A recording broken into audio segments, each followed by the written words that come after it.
నంద్యాల పట్టణంలో సాయివాన్ హాస్పిటల్లో నాగశిరీష అనే మహిళకు చాలా అరుదుగా దొరికి ఏబీ నెగిటివ్ టైప్ 2 బ్లడ్ అవసరమని మిత్రులు సంప్రదించడం జరిగింది. అయితే మిత్రుడు తేజ్ అన్న గారు అతని వృత్తిలో బిజీగా ఉన్నాడు. 2 రోజుల తర్వాత ఇంకా ఈరోజు బ్లడ్ ఇవ్వడం జరిగింది. ఇది 55వసారి బ్లడ్ ఇవ్వడం. చాలా చాలా అరుదుగా దొరికే బ్లడ్ గ్రూప్.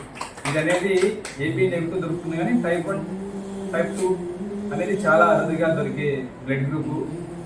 ఇతని మిత్రునికి ఎప్పుడు ఫోన్ చేసినా కానీ కాదనకుండా అతను ఎక్కడ ఉన్నా, జాబ్లో బిజీగా ఉన్నా, లేదన్నా ఈరోజు వీలు కాదన్నా రేపు ఇస్తాను ఖచ్చితంగా అని ఈరోజు జాబ్ లీవ్ పెట్టుకొని ఇక్కడ నుంచి వచ్చి ఇక్కడ ఈరోజు రక్తదానం చేయడం చాలా గర్వించదగ్గ విషయము. అలాగే ఇదే కాకుండా బ్లడ్ క్యాంపులు కూడా జొమాటో దాంట్లో కంపెనీలో జాబ్ చేస్తాడు మేనేజర్గా.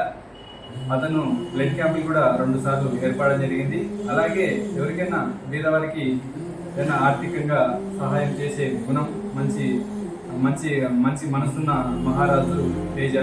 అందరూ కూడా ఇలాంటి వారిని ఆదర్శంగా తీసుకొని అత్యవసర సమయాల్లో వాళ్ళకు సహాయం చేయడం అనేది చాలా గర్వించదగ్గ విషయమని ఈ సందర్భంగా కోరుకుంటూ, అలాగే సెంచరీ చేయాలని తేజన్న గారిని నా మనస్ఫూర్తిగా కోరుకుంటూ, ఆయుర ఆరోగ్యాలు దేవుడు ఇచ్చి సెంచరీ చేయాలని మనస్ఫూర్తిగా కోరుకుంటున్నాను. Okay, thank you.